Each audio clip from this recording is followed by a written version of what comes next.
What is up, wrestling fans? Welcome to episode number 381 of the Smark Out Moment Smack Talk podcast, Hot Tags of the Week, where we will be breaking down some of the current events, the rumors, the news, the gossip, and everything else that went down in the world of professional wrestling over the past few days. I'm your host, as always, Tony Mango, and joining me, as always, are the usual suspects. We got Robert DeFelice. Good afternoon, everyone. And a rare appearance on the Hot Tags by Callum Wiggins. This podcast's so hot. I'm not used to it. Yeah, well, we figured we wanted to give you fresh tags instead of having to reheat them all the time. Check out 2001 A Wrestling Odyssey. Yeah. Get a plug in out. Go ahead and do that, everybody. That was posted last night. We were recording this in the afternoon. Usually we do hot tags after Monday Night Raw, but figured, you know what, let's do it on Tuesday afternoon instead, and hopefully we'll get some more hot tags. And then we didn't.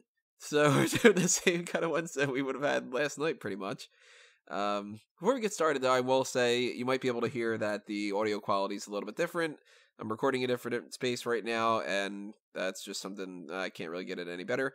Also, to address something about the podcast, if you are listening on iTunes and Stitcher, I don't know how you're quite necessarily doing that, because we are on a little bit of a transition period right now where I'm switching hosts and haven't figured it out yet. So this episode might not be up on iTunes and Stitcher, and it might not be up for a while, or we might not have anything on iTunes and Stitcher anymore. So if you are listening elsewhere, you should definitely subscribe to the YouTube channel, because at the very least, the YouTube channel is not going away. The iTunes and the Stitcher, that might be. I don't know. I'm still trying to sort that out. It's either going to be over the course of the next week or so, I'll be figuring out a couple different options. Either you're going to see everything disappear, or you're going to see everything potentially change on the publication date. I might have to re-upload everything, and if that's the case, you're going to see episodes that are from, like, 2015, saying that I published them in 2019. I might not be able to avoid that, so things might be out of order or something like that, or some episodes might be missing and only the most recent 150 episodes might be up. I've been coming across some contradictory information about some stuff. Or there might be a scenario where everything works perfectly fine, and we might actually be on Spotify and on Google Play. So it's either going to be really good, it's going to be kind of messed up, it's going to be perfectly the same that it was, or it's going to be even better. Or it's going to completely eradicate itself. I don't know. Either way, the YouTube channel is sticking around, so hopefully you guys are all subscribed on the YouTube channel. And, yeah, needed to get that stuff out of the way before we got into the other stuff, so keep your eyes peeled about that. Oh, and you know what, actually, before we get started on the actual hot tags, just to put the plug out there, mailbag is next week. Send us the mailbag questions. Alrighty, everybody, now we're into the hot tags. So, I'm going to start things off by talking about something that we're, actually going to talk more about tomorrow, which is that the Warrior Award has been announced for this year's Hall of Fame. And if anybody doesn't know, tomorrow we're going to be recording the Wrestling with the Past retrospective of the Hall of Fame. So tomorrow we'll talk more about it, but Sue Aitchison, a longtime employee of WWE, is going to be inducted this year as part of the Warrior Award. So keeping in mind that we're going to talk more about this tomorrow, what were your first thoughts about hearing about this? I think it felt so good to know that Warrior is kind of getting his wish. You know, WWE is honoring a longtime WWE staff member who's helped them greatly behind the scenes. This was the whole concept about the Warrior Award from the Warrior himself. So, you know, it made me feel good. Yeah, I'm pleased for the recipient. It's just a case of, it's just a little, I didn't know who she was, but having read up on her and having seen what people have said about her, then she seems totally deserving. The only black mark for me is it's giving the Warrior what he wanted, and that fucker can rot in hell for Riker. Yeah, so more to come of this discussion tomorrow. Subscribe to the YouTube channel. There you go. You'll figure it out. Let's talk about Photo Shoot with Natalya, the latest episode of WWE Photo Shoot. I thought that this sucked. And I hate to, like, rag on Natalya all the time, but I thought that this sucked for the particular reason that I feel is the problem with pretty much all of Natalya's promos and stuff. She really has nothing to say. Like, on this episode, if it was something like, say, a picture of her and Charlotte, you knew exactly what she was about to break down. It was, this match is so special to me, we gelled so well, and it was so special. And then it would switch over to a picture of, I don't know, Jim Neidhart. She'd be like, my dad is so special to me. We got along so well, and he is just the most special person in the world to me. And then it would switch over to Michelle McCool. Oh, Michelle McCool is so great. You know, we had some great matches together. We always clicked. She's so special to me. And it's like, oh my God, just go through the Rolodex and tell everybody who you love, and that's the end of it. Like, there was no substance to this one whatsoever. You guys check it out? Yeah, that about covers it. I'd say skip it. Definitely skip it. Yeah, I haven't checked out the entire thing because, spoiler alert, I didn't actually know what the hot tags were going into this, so I couldn't really prepare myself adequately for it. But it's I mean, I've seen like the start of it, the Grumpy Cat stuff, just like that's slightly entertaining because it's Grumpy Cat. And I'm surprised they actually mentioned anything to do with the Great Khali angle. But well, that's because the Great Khali was so special and they just worked so well together. that's a lie in every stretch of the word. I mean, Khali's special, but she says that though. She actually says like she loved working with the Great Khali and all that. It was one person that was like worse at getting things off on camera than she was. So it's like, yeah, it makes me look like a charismatic one. Well, the only thing that she kind of crapped on, poor choice of words, was when she was talking about her whole farting gimmick. And she didn't even really crap on that all that much because she was just like, oh, well, I didn't really know what to do with it, and I wish that it could have been better or whatever. And it was like, can you just, like, actually kind of, like, stand up for yourself and be like, yeah, this was stupid and I didn't want to do it, and whoever thought of it was dumb. Like, that, I want her to stand up for herself because it's like, I know, right? You know, that seems to be come on, what Natty. hearts are good at.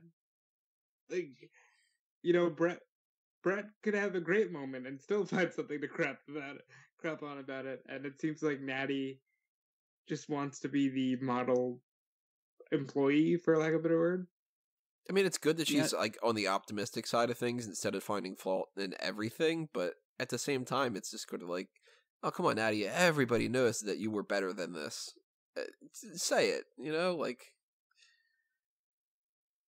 Yeah, I think there's just too much of the idea of trying to, especially with the WWE Network shows, to try and change history a little bit to just say, oh, that was just a little bit of a misstep, as opposed to this is a woman who was incredibly like gifted in the ring and had a long career at that point, even in that point in time, and was given this gimmick because they had absolutely no idea what to do with her.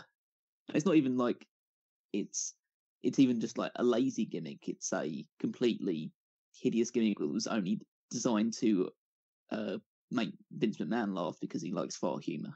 Which, like, farts can be funny, but why not give that to a character that wouldn't seem strange to have that kind of thing? Like, I feel like Otis would really do good with a farting gimmick. Yeah, like that, you know, he's supposed to be like a weird, creepy, trollish type of dude and stuff, so that would make more sense. But with Natty, it was just sort of like, wouldn't it be funny if, like, I don't know, one of the divas farted about Natty? Like, you know, it's just like, this episode of Photo Shoots, just, it's not, I like the ones more like the Razor Ramon ones and stuff, because then they actually get into like, wow, this is like a, you know, I remember this story about whatever, and even though Natty's been around for like 10 years, or 11 at this point, she still doesn't really have the ability to be like, yeah, I remember this thing from 45 years ago, and, you know. So I say skip it. Don't bother wasting your time with it. It's only like 20 minutes, but you're not going to get anything out of it. You got more out of it of us making fun of it, so. Let's see. Let's move over to, let's talk about some contract stuff here. We've got two things to really talk about. We got a new signing and a re-signing. Re-signing is that AJ Styles confirmed that he is definitely sticking with WWE, and he did so in a weird way, which I thought was kind of funny. He posted a picture of his new dog, And he was like, hey, look at this puppy. By the way, I signed a new contract. Isn't that puppy cute? And it's like, that's a good way to do it. Because it's like, not only is the puppy cute, but like, instead of making a big deal about it, being all like, hey, everybody, I wanted to clarify that I'm signing again. Woo! It was just sort of like, yeah, I got this dog. Oh, yeah, sign a contract. Look at that cute little guy. So, I guess, first question. Cute little dog, huh? Very cute dog. I mean, I think that was the highlight of the post, Great dog. 10 out of 10 boy. Good boy, would pet. The goodest boy. The goodest boy, for sure. Yeah, I think this was such a very nice tongue-in-cheek way of announcing that he'd re-signed. It's just a case of he's probably been hounded every single day since like the news reported that he hadn't re-signed and his deal was coming up soon. He's probably been hounded every single day by questions saying, when are you going to re-sign with WWE, or are you going to leave WWE, going back to Japan, are you going to AEW, all of that stuff. So he just decides to surreptitiously slip it into a post about his dog instead, just so people just have to look at, oh, I just got a dog, and then they just like keep moving down the feed. Wait, did you just say re-sign with WWE as well? It's such a really nice way of doing it. So what do you guys think? More people should have fun with it. Yeah, they should have fun with that kind of stuff, because it's like, it's going to go, if the people are hounding every little news thing that they could possibly do, then they'll come across it, they'll pass it along. It's like, you might as well do that. Have a little bit of fun. What are you guys thinking about the idea that he's signing? I thought that he was going to sign. Again, I didn't picture that he'd go to AEW after spending this long waiting to go to WWE, but I don't know, you guys think otherwise? Were you shocked by this or anything? I wasn't necessarily shocked by it. I was more shocked by how much of a talking point it was when he himself had said in interviews that he still had more he wanted to accomplish in WWE. So I guess that's what surprised me the most. Oh yeah, I'm not shocked by the re-signing. I mean, I was keeping the options open because I didn't think it was so as cut and dry as many other people believed it to be, but it turns out he did end up re-signing, and yeah, that's good for him. There's a lot of opportunity still in WWE. There's a lot of people that he still hasn't had substantial programs with, especially because he's been on SmackDown the entire time. We haven't really seen him on Raw since before the brand split. And now the Superstar Shakeup might switch that around a little bit. We can't really, tell for sure, but at least we got another year or so, I would assume, maybe even longer than that, because WWE supposedly has been trying to lock down people for multiple years in contracts. Like Kevin Owens, I believe, had signed like a 5-year deal when he re-signed. So we don't know how long this contract is for. It might be for a year, it might be for 5, maybe for 10. Never really know. We just know that he signed, so we got him for a little bit longer. I know that this is also rumored to have a lighter working schedule. He won't have to work so many house shows and things like that. Because AJ Styles, as you've seen, is a family man, and I think he's getting to an age where he wants to be able to put his family first in some regards. And I mean, I hope he's leveraged this situation that the wrestling landscape is in right now to get himself as good a deal as possible.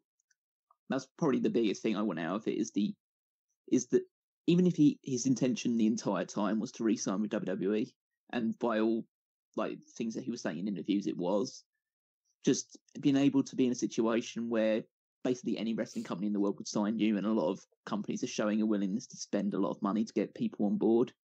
I hope he used that to essentially bend WWE over the negotiation table. As he should, because he deserves it. Oh, absolutely. Yeah. And that's something, too, that, like, when you're negotiating for that kind of a thing, if he would want to have, like, a lesser schedule, I mean, I know WWE is in the interest of making as much money as possible and everything, but just as a company, I would look at that. If I were, chief whatever fucking officer, that they want to clarify, whatever those things are, I would look at that and go, all right, how can we keep these names around for as long as possible? Because why would you want to have people wear themselves out on the house show circuit and only be able to stick around for another year, and then it's like, oh, I'm so beaten down that I have to retire, as opposed to not having them work as much? People are going to still come out to the house shows to a certain extent, and if you need like one particular person to be able to sell house shows, even though you can advertise people ahead of time. I mean, technically speaking, the card is always subject to change. They advertise shit and it doesn't happen.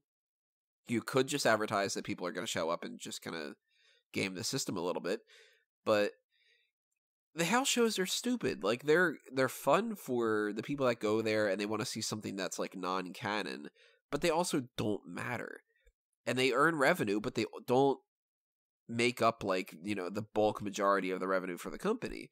So why beat these people up to do these shows that aren't going to contribute to the bigger product and then run them down with their careers so you can't use them anymore? Like, I would want a guy like AJ Styles to not wrestle as many house shows, because I would want to use the house show circuit to use the people like Apollo Crews and Dana Brooke and like the people that you don't get on Monday Night Raw and on SmackDown.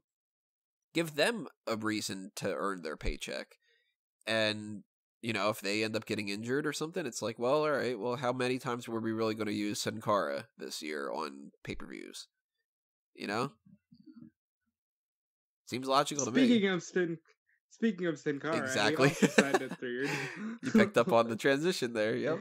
Yes, I did. Yeah, he has both been confirmed and not confirmed, actually, to have signed another contract. There was a thing out there that said that he did, and then he posted a picture of his dog and said, by the way, I haven't. So, you know, now we get to see those two dogs at WrestleMania next year against each other or something. I don't know. I would think that it would be weird if they bothered to re-sign him and all that, because he's been injured and he really has been a bust for a lot of this. But maybe, I don't know. We're on that if it ends up coming up.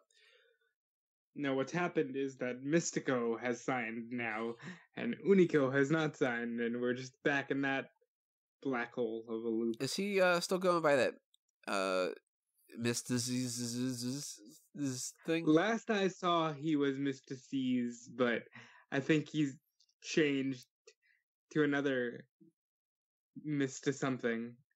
Callum, can you help us out here? Yeah, he's currently he's actually got the ring name Christico now. Christico? Like Christico. Christico. Like Christ? What? Caristico. What does that mean? Caristico. So like Cara, like Sin Cara, and Mystico, Caristico. That's actually, yeah, that's probably the reason why he's done it. Yeah. So it like actually doesn't like mean anything. It's just letters. I mean, I don't speak Spanish, Tony. I don't know what you want from me at this point. I want you to learn Spanish. He's in Florida. He's more likely to speak it. I mean, my family speaks it, but I'm sorry. I'm the black sheep of this bunch, and I could not tell you. Well, it's better than Ms. Disease. So yeah, it's way better than Mr. C's, and it also goes along Tony's merging world. So yeah. It says on his Wikipedia that on October 25th he announced he would be using the name Christico, a combination of the name Sin Cara and Mystico. There you go. I figured it out. I am now the king of Mexico. You're Di Felistico. There you go. Other contract news that we have is that DJZ from Impact Wrestling, DJ Zion was his name before? No. Zima Ion. What's DJ Zion? Is that like a fucking... do I have like a techno song by somebody named that? That was you just... No, that's the name that you give it when you cross Sin Cara and Mystico and you get... Our DJ Zistico is Zima Ion. That's his name. So the dude, if you might remember from a bunch of years ago, who used to spray hairspray on people's faces. That dude, he's really that's your last memory of DJZ? Yeah, for the most part. Wow. That's when he first came in, right? Shortly after, yeah. That's when I was giving Impact a shot. He is going to be going to NXT. So he's pretty young, I think, still, right? Like I think that a couple years ago he was like in his 20s, so he's probably like early 30s or so. I didn't double check it yet because plenty of other things. Yeah, 32. So 32. Hey, if they saw something in him well enough that they figured he should join the NXT crew, then I don't necessarily know what he's been up to for the past couple of years, but I trust NXT. How you guys feel about DJZ? We're Zima Ion. We're DJ Zion. I think DJ Zistico is a really good wrestler. I think he will bring a lot to 205 Live. Here's a guy who can seriously go straight to 205 Live. There's no reason to have him around the NXT roster unless you want to do like NXT / 205 Live tours. Put him straight on 205 Live and just let him do his thing. Yeah, he's as far as I remember from his time in Impact Wrestling, he was always an excellent wrestler, and blending into like the size of people in NXT and 205 Live, he should have absolutely no problem fitting in. I mean, he's lucky pretty much to be, I wouldn't say alive, but to still be wrestling at this point in time after what happened in 2017, which is when he essentially had some sort of he suffered a ruptured colon after performing a 450 splash in a match in Mexico. And doctors said that there was probably a 20% chance that he'd have to use a colostomy bag for the rest of his life. Fuck. Because he just that was suffered so badly. But fortunately it went successfully, and they raised enough money like through like a GoFundMe stuff, and he's back wrestling, and so this is a really good recovery for him. It's basically just like from that low moment just 2 years ago, he's now approaching something that could be considered the pinnacle of his career. Was Tony Nese the guy that he knocked out? Remember at one of the TNA pay-per-views, he did a dive on some guy? Jesse Sorensen. Okay. That's the other thing that Zima Iron is maybe like most infamously known for is a botched moonsault which broke Jesse Sorensen's neck during a TNA pay-per-view, I think. I'm shocked that Sorensen never got signed to NXT. Because I'm pretty sure that he did some kind of a guest spot in like the Performance Center or something, if I remember correctly. He's currently still on the just independent circuit. Yeah, though not signed for NXT, he started doing some TV tapings. So he's one of the people that lost to Baron Corbin during his initial run. Had a few other matches, but he just never signed for NXT. I think it says here that his final match was against Tommaso Ciampa. So really, he's the uncrowned NXT champion. I see. I mean, that would be the type of thing that you would think that they would want to bring in somebody who has that kind of a story. He's got the military background, and he's got the, came back from an injury and all that. So kind of shocked that they didn't sign him. But hey, DJZ, maybe he put in a good word or something. I like the idea of him being on 205 Live. I like that you brought up that suggestion. It's interesting that they have Robbie E and DJZ, and I know we're well past the bro era in pop culture. Like when I say bro, I don't mean Matt Riddle bro. I mean like Jersey Shore douchebag bro. But you could do a repeat of that exact tag team and just take out that other guy for Zack Ryder, and just they could be the bros. I'm just thinking with DJZ and Robbie E, all they need is DDP and Mr. T. And then they're all set. And Big E and oh yeah. And EC3. There you go. Hey. There you go. Make a giant ass stable out of these kind of names. Also MVP. What else we got going on here? Let's talk about something from Monday Night Raw, because it's getting a lot of people bitching and complaining, and I understand why. And why not? We'll talk about this to a certain extent when it comes down to WrestleMania itself, but Kurt Angle revealed on Raw last night that his opponent for WrestleMania is going to be Baron Corbin. And his wife has echoed statements of what everybody else has, where they were like, kind of like, you gotta be fucking kidding me, why not John Cena? So, I don't buy into this at all. I think that Kurt Angle's going to beat Baron Corbin so quickly that he's going to cut a promo afterward and say, yeah, I really don't want to go out like that. I really need to have some kind of a challenge. And then John Cena comes out. What are you guys thinking about this? Do you think it's actually going to be Baron Corbin?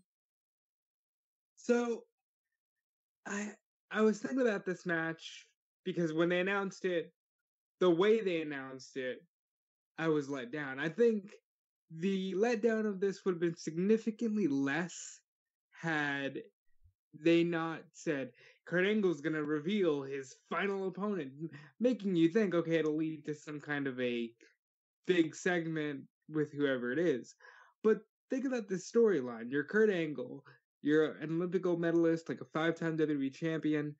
And the McMahons are letting you pick your final opponent. And you go with Baron Corbin. Like, it didn't feel right. But I will say, I do think it'll actually just be Baron Corbin. And the reason I don't think it'll be John or anything like that is because of something else that they announced last night on Monday Night Raw. And I'll get to that in a minute, but I want to let Callum say his piece. This absolutely sucks. As someone who's just like Kurt Angle is to me what Shawn Michaels is to you guys, it's just such an underwhelming. Underwhelming is an understatement, and it's just a case of I know whoever Kurt Angle was to face in his final match, the match wouldn't be that great because Kurt just can't do it anymore. And I'm fully like I can see past the blinkers enough to know that Kurt needs to retire pretty soon because his body just can't keep up with not even just like even close to the standard of wrestling nowadays. But it's just like Baron Corbin makes sense in a if this is the one story they decide to carry through the entire way as it was planned and just say, okay, so this is the one thing we're just going to not change at all, no matter what the fan opinion says, then I guess at least it makes storyline sense, but it's like, this is the one I'd to say, just completely change your story. Forget that anything that happened with Baron Corbin and Kurt Angle and just go completely different direction. Do I think the match will actually be this? They seem pretty serious about it. It's whether I think if it does change, it will be due to reaction to this announcement. Because I think in some way, I think they're trying to give a little bit back to Baron Corbin because he was probably penned to have a match with Roman Reigns at WrestleMania. And so this gives him a big match that they seem desperate to give him, even though he is one of the least deserving on the entire roster. You know, and I really enjoyed Baron Corbin pre-Constable. Like, Baron Corbin, to me, I saw him as a good big guy. I didn't think he was great, but I thought, you know, he's a good big guy, and we don't have enough of those. But this Constable character and the corporate casual and that whole slew of Raws at the end of last year just really turned me off from the character, and I kind of just want to see him tap out in 5 seconds. But I don't think what Tony pitched is going to come to fruition, because last night that they announced Elias as the headlining musical act of WrestleMania, and he said that last year, where he interrupted Cena, is what started all of this. And this year, I think Undertaker's going to interrupt Elias, get rid of him, and then Cena's going to come out and just go, yo, we've got unfinished business, and we're going to get another impromptu Undertaker-John Cena match. See, I think we have so many matches as it is. And last night they also pretty much confirmed that we're just getting a random solo match between Drew McIntyre and Roman Reigns, which is just like, man, there's another one. Like, we're starting to get to like 19 matches or so for WrestleMania this year, and I can't imagine that they're going to have any kind of impromptu matches with The Undertaker. I think that Taker, if he shows up, he's going to do something just like, I don't know, like a backstage segment or something. With Cena, though, I could picture that being the case. And tonight on SmackDown, they might not do anything regarding this, and they might, I don't know for sure, but I was looking at the Cena situation as either Cena fights Samoa Joe or Cena goes up against Kurt Angle, and then that's it. And they sort of pivoted away from the Cena-Samoa Joe stuff by having Rey Mysterio beat Samoa Joe. Now I'm thinking that they aren't doing that Andrade and Mysterio match. I think that they're doing another fucking fatal four-way, which is like, they can't be doing this for WrestleMania. They can't do the matches in February and March over and over and over again and then go, yeah, we're just going to do it again at WrestleMania. Because then it's like, well, motherfucker, we've seen Finn Balor versus Bobby Lashley 6 times in the past 3 months.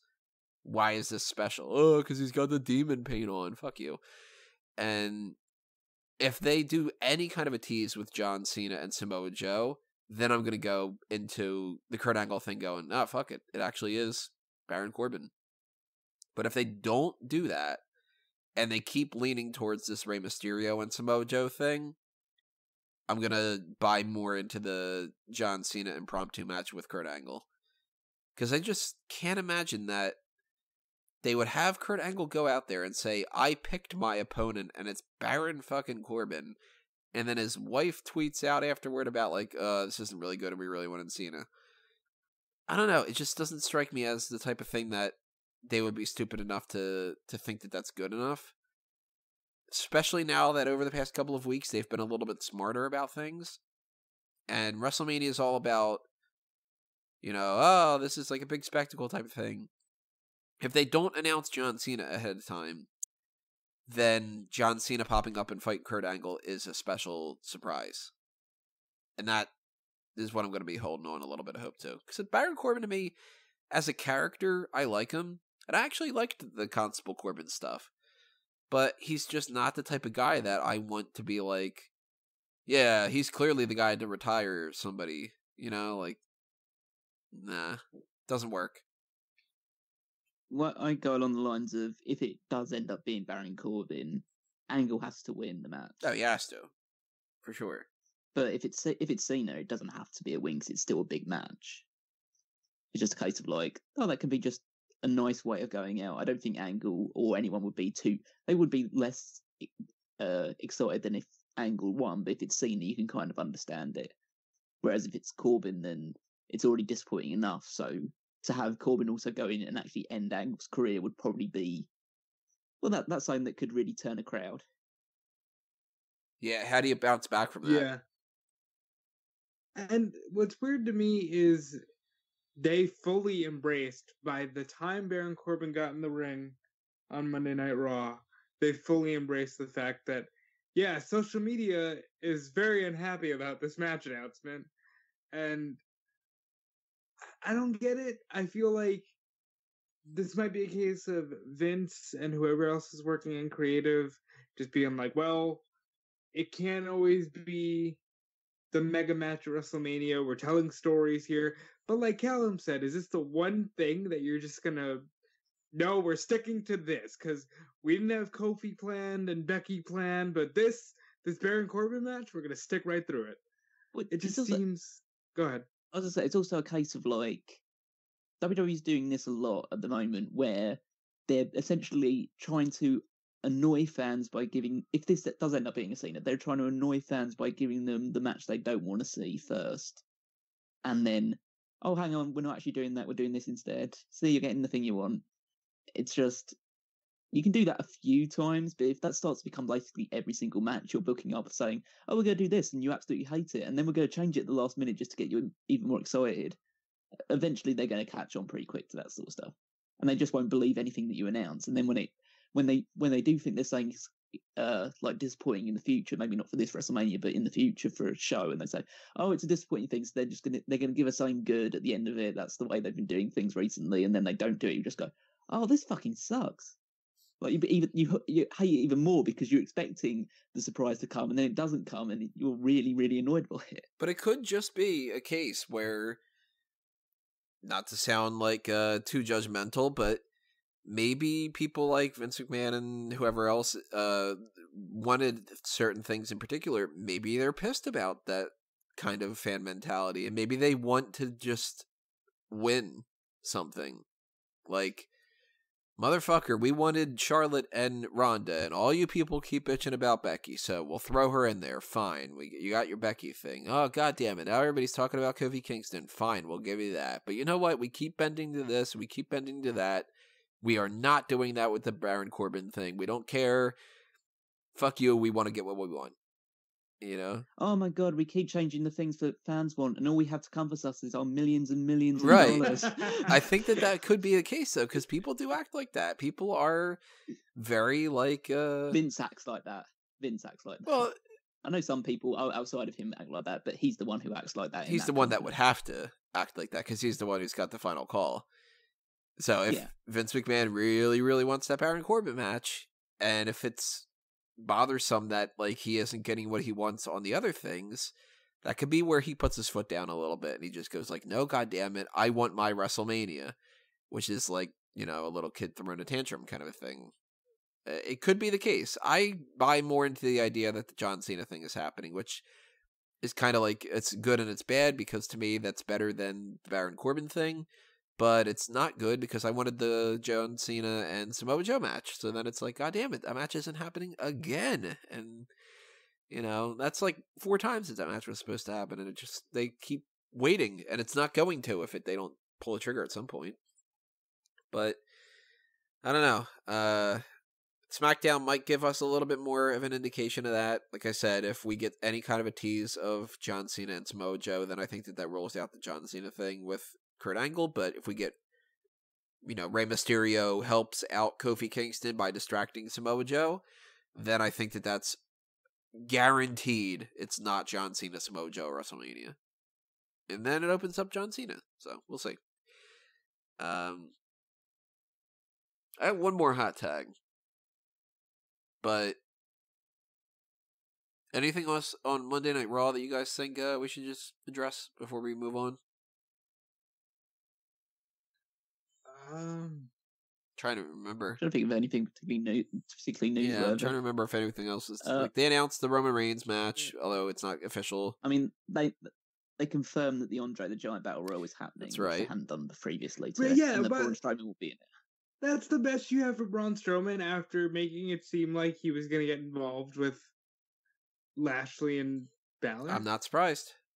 Although, I do want to say, this is yet another thing that I've been hearing a lot of people complaining to me about like, you know, I put up an article about who should retire Kurt Angle at WrestleMania, and people are like, oh, you fuckers keep talking about this retirement match, and it's like, later that day, he's like, yeah, I'm retiring at WrestleMania, and it's like, ha.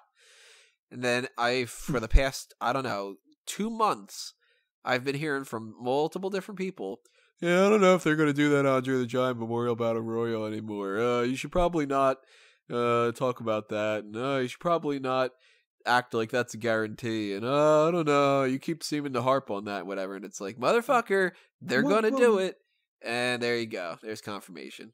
Well, yeah, I mean, what indicators have they given that they wouldn't exactly be doing it? It's like they just didn't announce it yet, and we've done 6 of these, and they always waited until this is not the 6th one already. This is gonna be the 6th one. Wow. Because WrestleMania 30, 31, 32, 33, 34, 35. And every year they've waited until like 2 weeks before WrestleMania before they went, I don't know, these fucking people. That's all they do for this match. So yeah, for like weeks I've been sitting there going, all right, Braun Strowman's probably going to be in the Battle Royal and, you know, all that. So I just want to point out, fucking listen to Tony. It's just going to be petty. If we're going for like, big things from Raw, should we talk about Ricochet defeating a former WWE champion? Nah, big things. Oh, well, yeah, but fuck Jinder Mahal. To be honest, it would have been more impressive if he'd dug up Bruno Sammartino's corpse and pinned that instead. And it would have been more newsworthy if he would have turned babyface. Oh yeah. I'm not waiting for that anymore. It's gone. It's past. I'm waiting for his retirement more than anything else. Why doesn't he get retired by Baron Corbin instead at WrestleMania? That's fine. They retire each other. Well, for those people that are wondering about the Andre the Giant Memorial Battle Royal, Jinder Mahal, guaranteed he's going to be in the Battle Royal because they're not going to find any other kind of spot for him. And I'm going to put up a list whenever I get a chance to of the people that I assume are going to be in there on the predictions page on Smark. I'm moving right now. I just have Braun Strowman, so I'll add in my like guess of competitors when I get a chance to. But anybody that's got nothing specific going on right now, you got like Mojo Rawley, No Way Jose, and all that. Expect those people to be in the Battle Royal. Do you think Mojo Rawley will?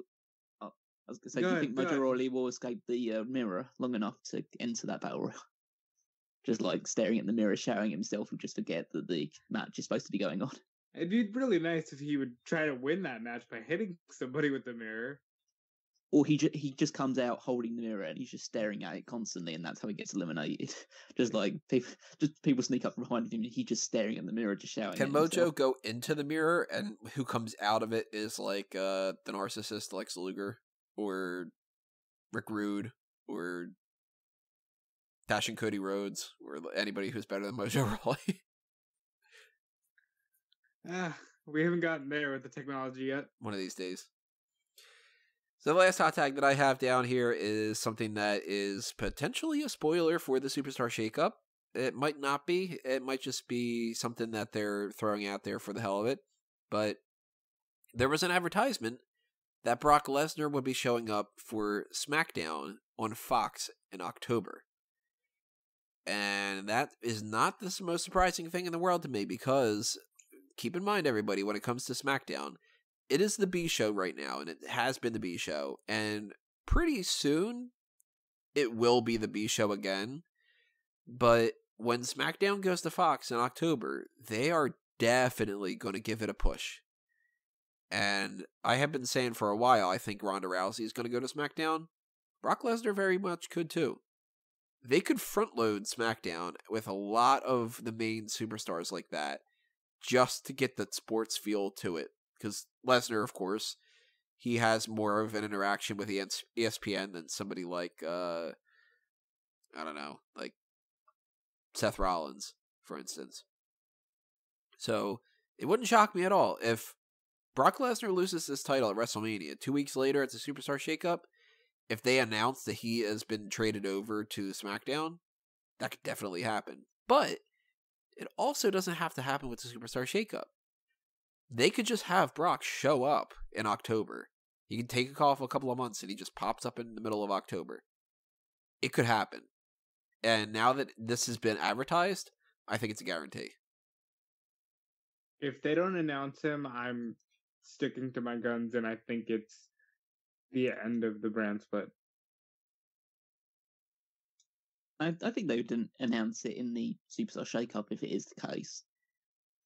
Just because, first of all, it's like just a big, nice shock out of the shake-up rather than what has happened in previous drafts after a couple of years where it's like, oh, what's Chuck Palumbo doing on SmackDown or something along those lines. It's like, yeah, this really isn't that exciting. You're just sending over a couple of mid-card jobbers from one side to the other. But Brock Lesnar is a big name, so moving him over to SmackDown, especially where SmackDown was his original, well, he started on Raw, but he really made his name on SmackDown, so it's kind of a homecoming for him. And then also, it completely clears him out of the Universal Championship picture. Doesn't need to have a rematch with Seth Rollins. He's no longer on Raw. Yeah, but then you gotta not clear him out for the WWE title picture. Well, let's put it this way. If Brock Lesnar's sticking around, he's going to be in the main title picture no matter what. Unless you just find some big enough feuds for him to do in the meantime. I know people have so much issue with the fact that Lesnar wins championships and he doesn't defend it that often, but it's just the way they handle him is the issue. They could pay him more money and he could appear at more shows. It's completely down to them. They have the resources available to give him more money. I still maintain that Brock Lesnar, if they consider him to be such a big name that they want him to hold the championship and all that, then they're defeating their argument that they do all the time where they say that so-and-so is so big that they don't need the title. If Brock is there because he's Brock, put Brock in an upper mid-card title feud, and then put the championship on other people so that way it upgrades that. Because if people are going to tune in to see Brock, they're going to tune in to see Brock. They don't need to see Brock as champion, you know? Oh no, I agree to that side of things, but it's just a case of he will be in and around that picture, and eventually if he is on SmackDown and he is sticking around, then he will eventually have a match for the WWE Championship. Definitely. And he probably will win the WWE Championship, and then he will lose it to somebody down the line. But it's not like it's the worst thing in the world to have Lesnar win a championship. It's just the way they book around it is usually a defeatist way, especially the way they've done recently, which is just a case of, oh, Lesnar just doesn't care about you guys, and he doesn't. But it's just a case of it's coming a little bit old now to just harp on that side of things.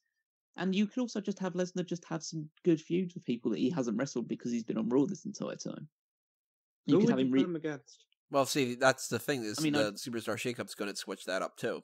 So you can't like switch him over to SmackDown and be like, okay, well now he's got access to Daniel Bryan, AJ Styles, Randy Orton, because then any of those people could go over to Raw, and then we can carry over the same kind of problem. Oh yeah, I understand that, but it's at least a different atmosphere as well. And I can understand why Fox would want someone like that. Fox are probably almost went into this deal maybe expecting to have Brock Lesnar on their side of the show and Ronda Rousey on their side of the show and things like that. But I mean, they're paying them enough money. I think they're owed big superstars. At least for that first little run. Oh, yeah. Then I think that WWE is going to switch it all up by next year's Superstar Shakeup. I don't know if they want to end up on a FS1. See, I think that's a guarantee. Yeah, I feel like SmackDown, when they bought the rights to this it's a 5-year deal, right? Yeah. I think that they bought it at a time where they didn't realize that they could have gotten it cheaper. And now they're like, shit. So no, that's bull. That can't be, because wrestling. It's not like wrestling's been super hot, you know. So they paid what they paid for it, knowing the state of WWE currently. Let's put it this way: like Fox paid over the odds for like this wrestling programming. It's like it's not they're buying it for supposedly a boost in ratings, which they're not going to get. Because I honestly don't know where these fans they're expecting to come from will come from just through Fox's wider reach. Maybe they'll get a slight boost, but like WWE, it's not like wrestling in general, but WWE is in decline in terms of ratings, and they're not doing anything in terms of their storytelling or their approach or their new creative outlook or any other thing to try and convince more people to sign on. I think that what's going to happen here is whether they announce some of these things into Superstar Shakeup or if they wait until closer to October, because I do think that they're going to wait until closer to October, that they're going to switch some people up, and then, because remember, Clash of Champions is happening 2 days after that initial premiere on SmackDown. That is extremely suspicious to me. And it wouldn't shock me at all if they do have what Rob's been saying, where they like forego the whole brand split, and then at that point, what's the point? Well, then the Superstar Shakeup only took place over the next couple of months, and then it gets defeated, and then, it doesn't matter. But if they keep up the brand split, and if we have a scenario where, like they put people like Ronda Rousey and Brock Lesnar over on SmackDown, I think that they're going to do that to, as I said before, front load the beginning of the premiere on there. So that way it's like, oh my god, everybody pay a whole lot of attention to SmackDown, because the last time that they did that was when USA got SmackDown. And that's when they did the brand split. And that's when it was like, hey, SmackDown's going to be an equal part. And everybody was like, no, it ain't. And then it wasn't. So an initial run of Brock and Ronda and, I don't know, maybe they move over like Roman Reigns or somebody, or, they bring in like some people and they try to make it seem like it's really important. And then by the Superstar Shakeup after WrestleMania, because you got October, November, December, January, February, March, April. That's it. You got like 6 months worth of stuff, and that's it. Then I think we're going to see a switch over to FS1, and it wouldn't shock me at all, too, if they switch over to Tuesdays on FS1. And then that changes the whole deal, then it becomes, okay, so it's the same as what it was when it was on USA. Before the USA, no, because I think if they're gonna still be live and they're going on Fridays, so if they switch it to Tuesdays, then I think it's solely for the purpose of going back to taping it. No, I mean going live on FS1 on Tuesdays. I don't know. I think the whole appeal of SmackDown being on Fox is that they finally made it to network television. I think this is the best shot you'll ever see at SmackDown being the A show. And that's why you put somebody like a Brock on there. Because they'll be like, look, Brock Lesnar, big name, sports guy. Watch this show. And if it doesn't bump the ratings up in those couple of months by the Superstar Shakeup, then I think that we see a change. But at least for an initial push, the fact that they advertised that Brock would potentially be showing up on SmackDown and Fox in November, I think that it's a done deal now. He's either going over with the Superstar shakeup, he's going over in October when they want to change things up on a whim, or the brand split ends. It's got to be one of those.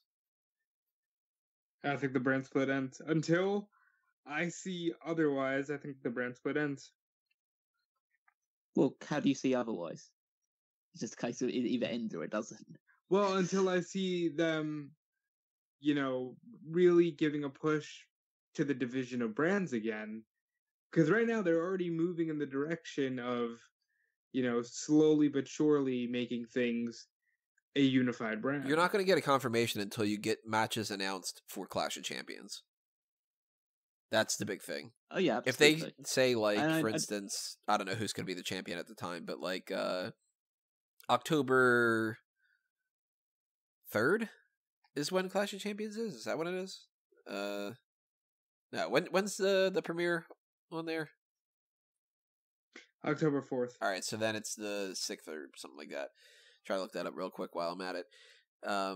Clash of Champions can be multiple different things. It could be all the championships are defended, like Night of Champions, or it could be champion versus champion. And if they go with the champion versus champion thing, if they start advertising in any capacity, okay, it's October 6th.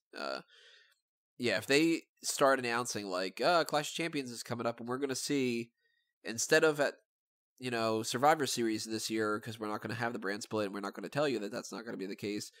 We're going to see the United States champion against the Intercontinental champion, and Finn Balor is going to fight, I don't know, Noah Jose. It's not going to fucking happen.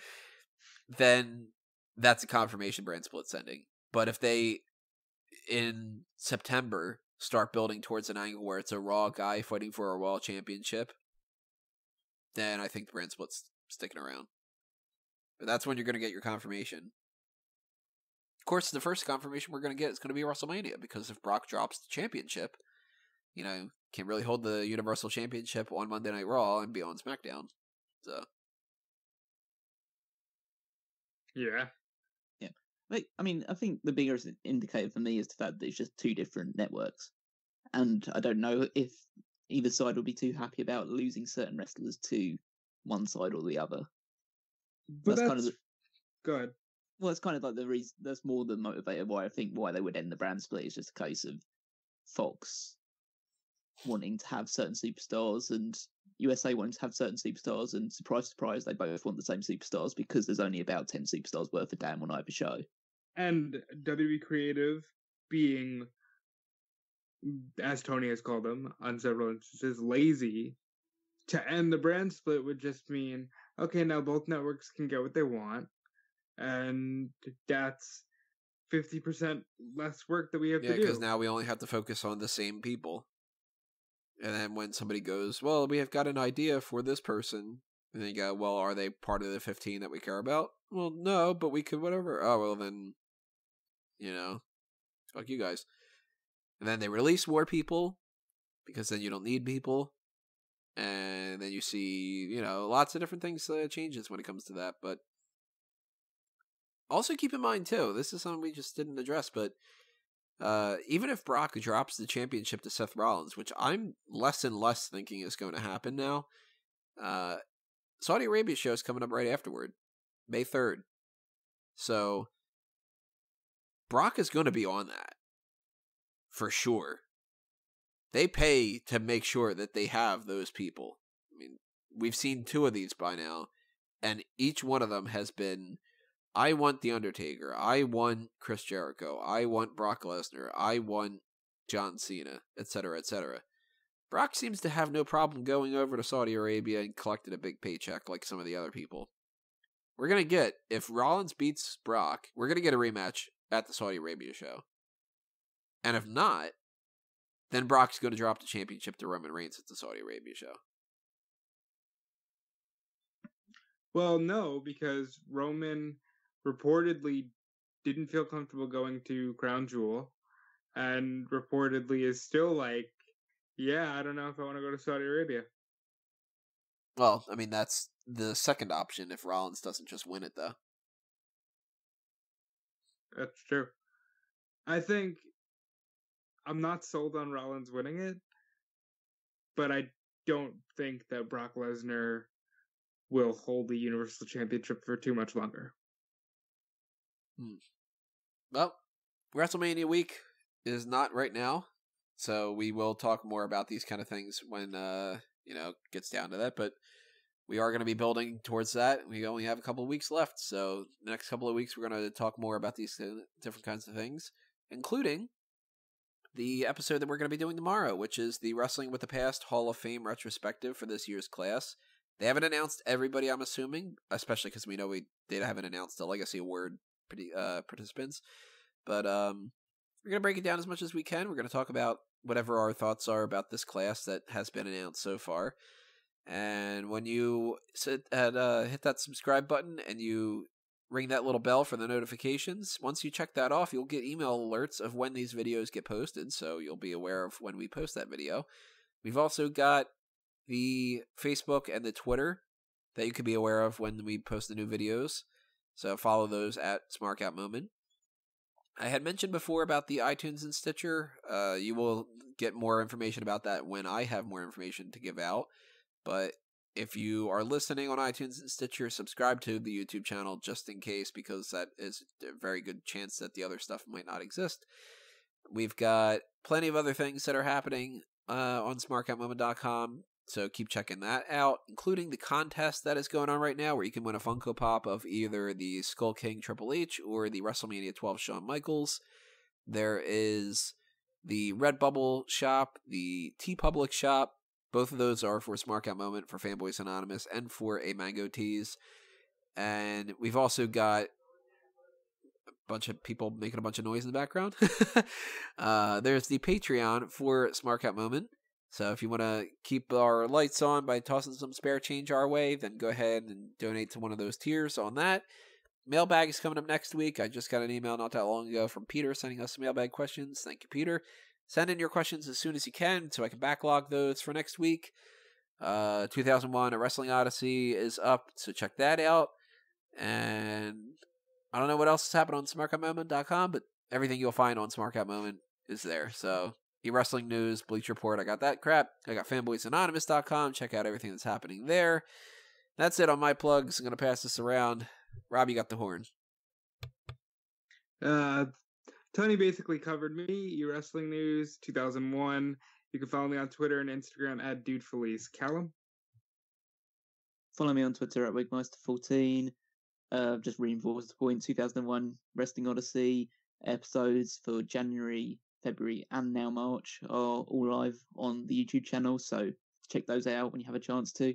They're quite long, but they're comprehensive, and they give you a good vision of the landscape at that point in time.